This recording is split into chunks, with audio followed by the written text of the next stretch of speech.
It is wild to think that just 10, 15, 20 years ago, the whole ambition of most millennials was to go to college, get your master's or your MBA maybe, and land a six-figure job. When I say that out loud, it's kind of both sad and funny at the same time, because listen, $100,000 today won't even get you a $400,000 house. Now, growing up, $400,000 house was definitely 2 stories, finished basement, pool in the back, and your house may even be on a lake. Today in New Jersey, a $400,000 house may be a townhouse in the country. Home affordability is up. The prices of goods and services are up. And then on top of it, millennials, we have good taste. So, you gotta have my bond number 9 on deck. I gotta have my nails done, my hair done. I gotta be, able to go to France. I gotta be able to go to the Caribbean. And I like to eat good food and shop at Whole Foods and Wegmans. I'm very brand loyal. I'm a millennial, so I can't buy like off-brand soap. That is a problem, you guys. How can you find the time to stack some money with a $100,000 income and all this other stuff? I created this video based on my own personal experience with money, and as well as a mortgage lender who, the good and the bad, I get to see, how much money can stretch people a lot, how much people who are out here flexing, they really don't have it. And the other side of it is I see the people who make their money work for them. How these 2 separate worlds treat money are clearly, of course, they're opposites. So they're totally different. And these 2 separate groups of people, what it really comes down to is psychology. The psychological part is, if you don't respect money, it's not going to respect you. If you don't respect the fact that you are your biggest asset, if you don't invest in yourself, you're not going to get that much of a return.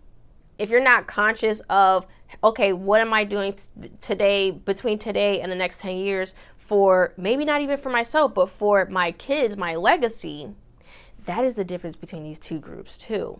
So without further ado, let's get into all these juicy details. The number one reason why people are not getting approved for a home loan is because of their car loan.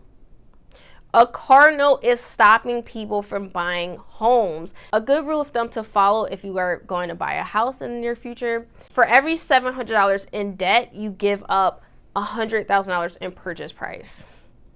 So let me say that again. For every $700 in debt, you give up $100,000 in purchase price for your home. So if you are someone who was buying in the 500s, 550, now you're automatically at a 450.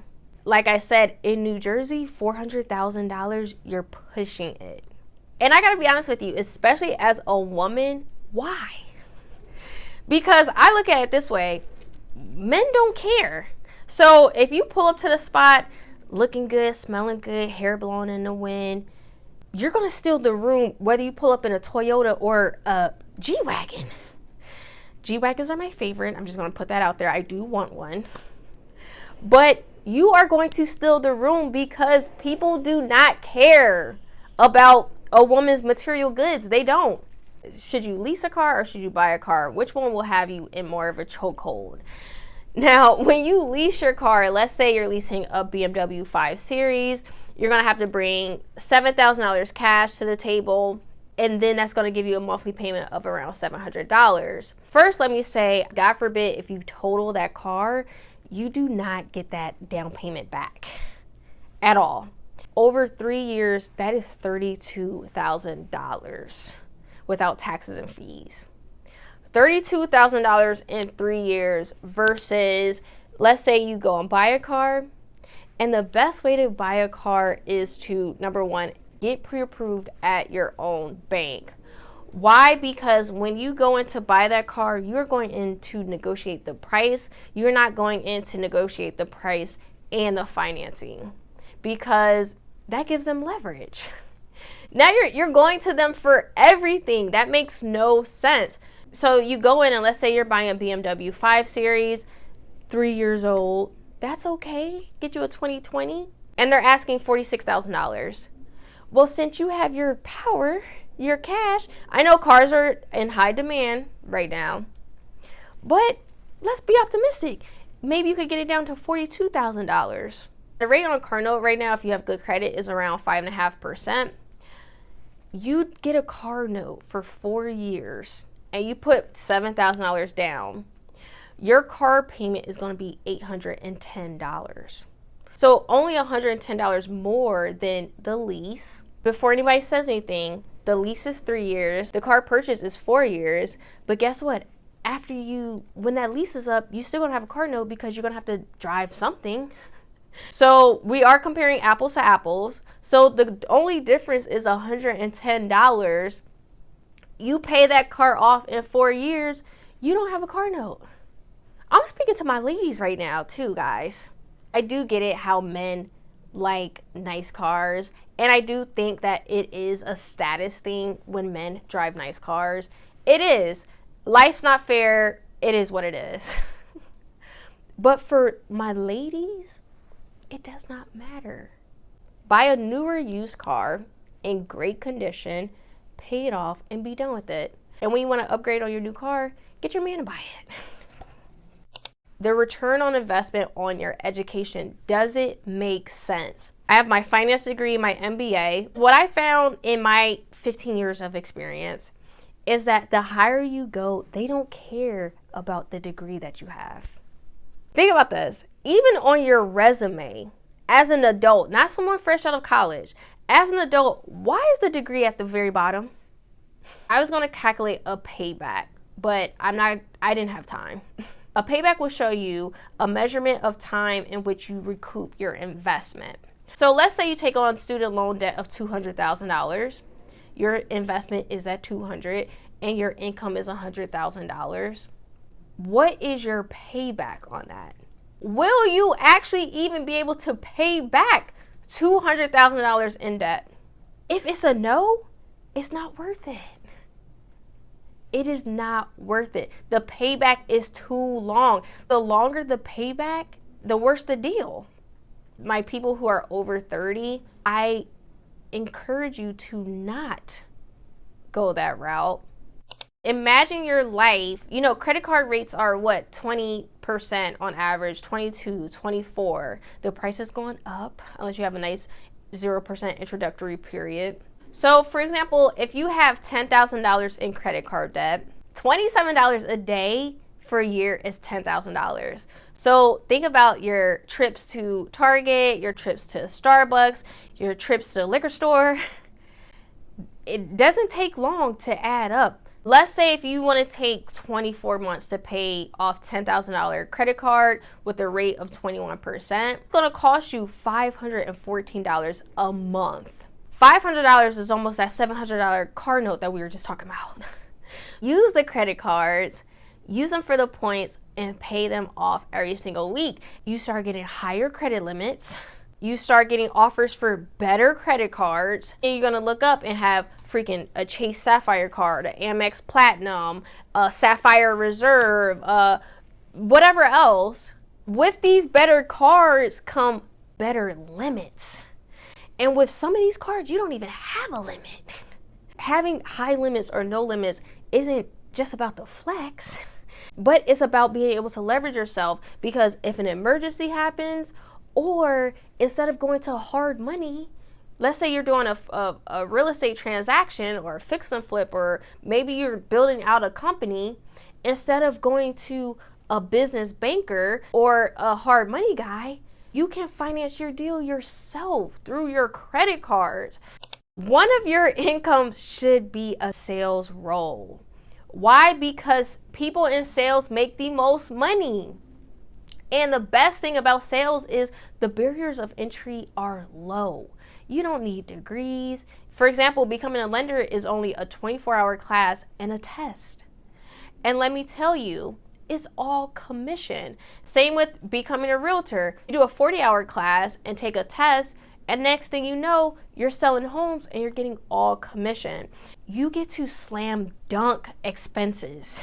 When you close a deal, let's say you get worst case $5,000, but best case $20,000, $30,000. You take that money and you pay your car note for the rest of the year. You take that money, you slam dunk your child's college tuition. You take that money and you just set it aside in a bank account to pay your taxes. And I am a licensed mortgage lender as well as a licensed real estate agent. My information is in the description below. I will be happy to answer any questions you may have. You don't need to spend the most money or go into debt to look like money. The classiest, the most confident, the most alluring women are just that because of really what they're exuding is all coming from inside. And then whatever they have on, whatever they're wearing on the outside is really just bonus.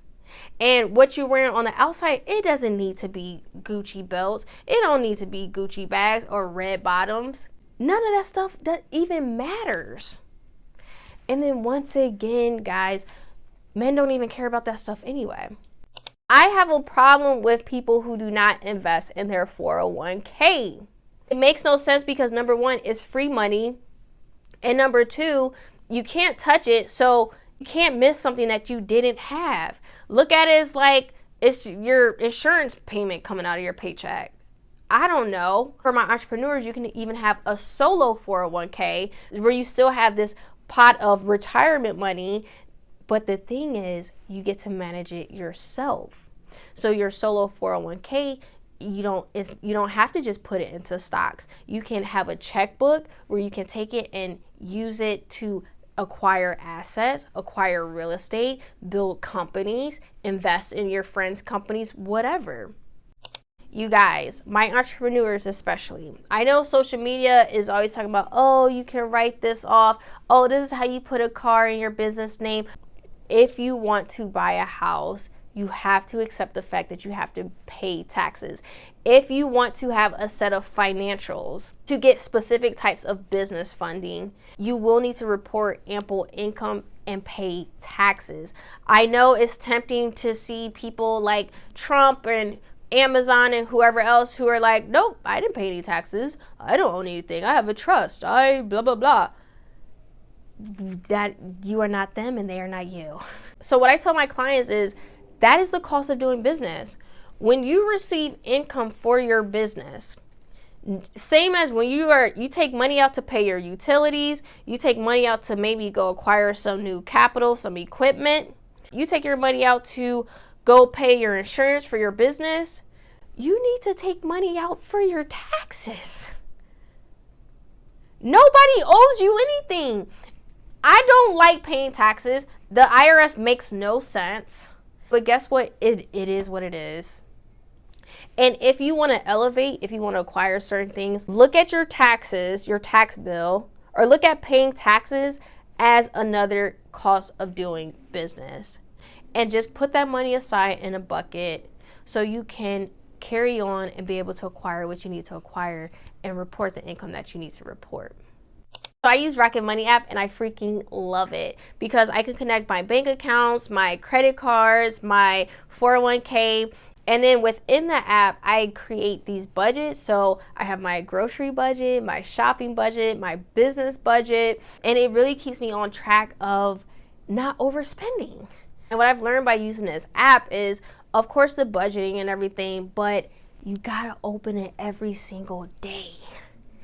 Every day. Because listen, when I wake up in the morning and before I go to bed, I'm like, okay, how much money is in here? How much income did I receive? It stares you, numbers don't lie. This was my first non-mortgage video. I hope you guys liked it. If you guys like this video or would like to hear me talk about more topics about personal finance or self-improvement, by all means, drop me a line. I will be back next Wednesday with another video, and thank you so much for watching. Until next time, peace.